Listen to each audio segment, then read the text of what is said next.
Pasó un video de una gringuita que le hace coro. Una de esas gringuitas comunistoides debe ser, porque también allá las hay. Son poquísimos, pero los hay. Muy bien. Señores, pero esa gringuita sí le cree, aunque dice que no la conoce. Le cree porque el comentario es a favor de él, obviamente. De lo contrario, ay, sería pelucona del imperio, corrupta y coloradita. En 40 años de historia petrolera, más de 150.000 millones de dólares han ingresado a las arcas fiscales. Más de 150.000 millones de dólares han ingresado a las arcas fiscales del Ecuador en 40 años de historia petrolera, que se cumplieron justamente hace unos días, en el mes de junio. La mitad de esa cantidad ingresó durante este gobierno. Sin embargo, el presidente dice, ¿de qué vacas flacas hablamos si siempre han habido vacas flacas en Ecuador? ¿Siempre hemos tenido petróleo sobre los $100 por barril, señores? ¿Y hemos tenido vacas flacas? ¿O solo eso ha sucedido durante este gobierno? ¡Qué barbaridad!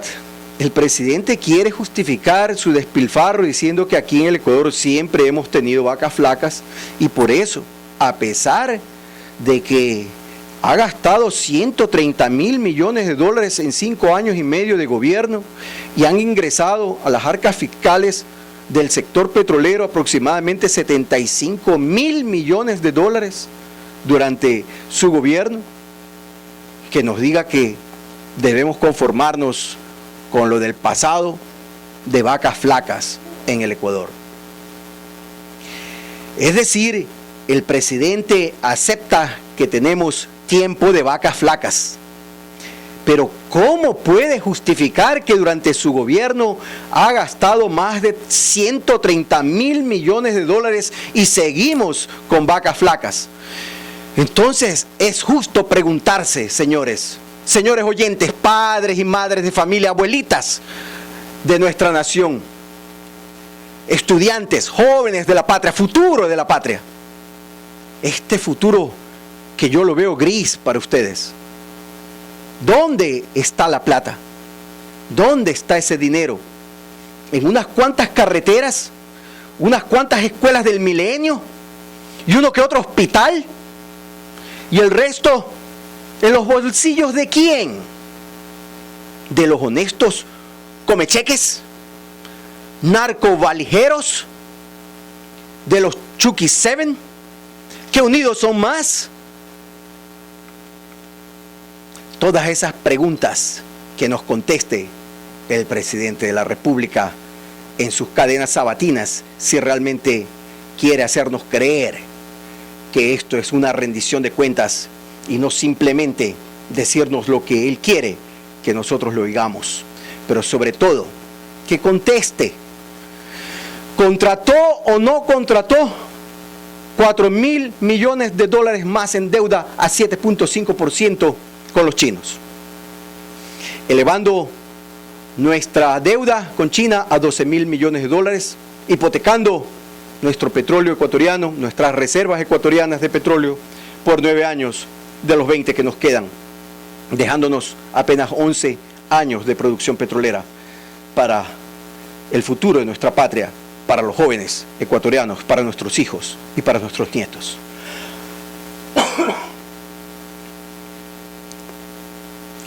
Cuando el que informa es de la prensa independiente, entonces es llamado corrupto. Cuando el que informa es de la prensa manejada por el gobierno, es buen periodista, según el presidente.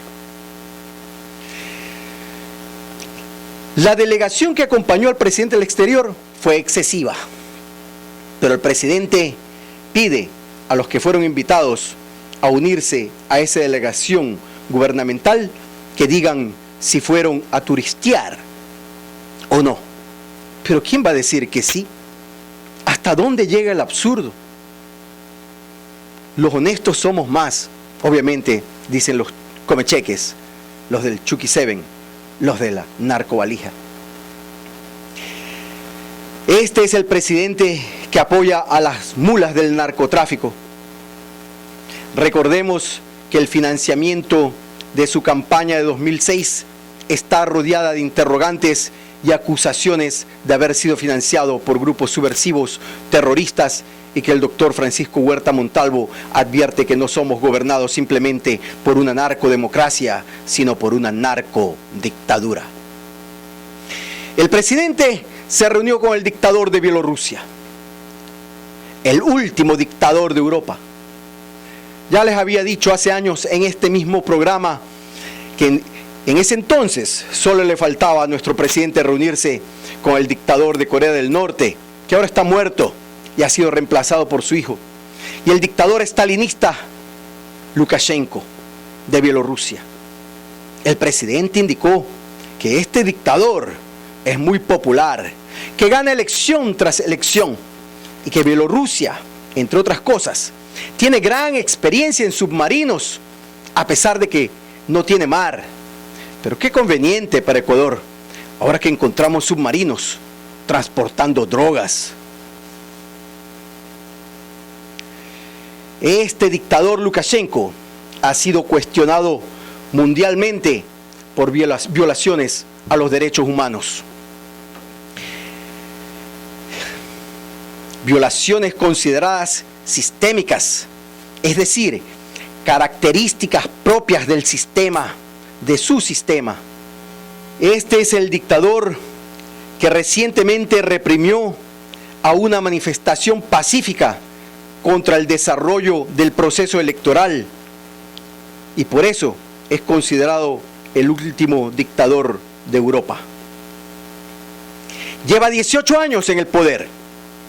En 1996 cercó el edificio del Parlamento y encerró a 89 diputados por considerarlos desleales, por haber firmado una petición para que Lukashenko renunciara por haber violado la Constitución.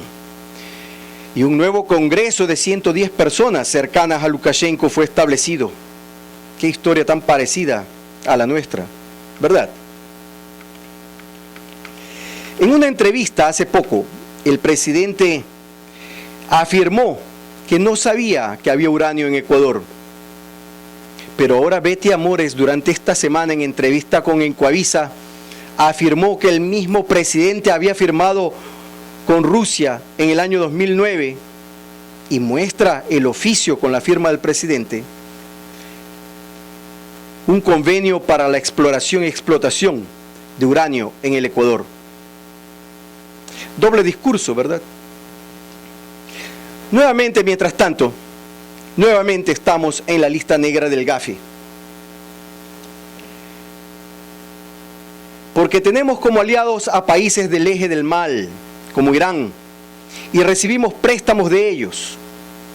Vicente Tallano, en una entrevista, indicó que a pesar de tener una ley de lavado de activos, esta fue reformada en la Asamblea, donde se estableció claramente el delito de lavado de activos,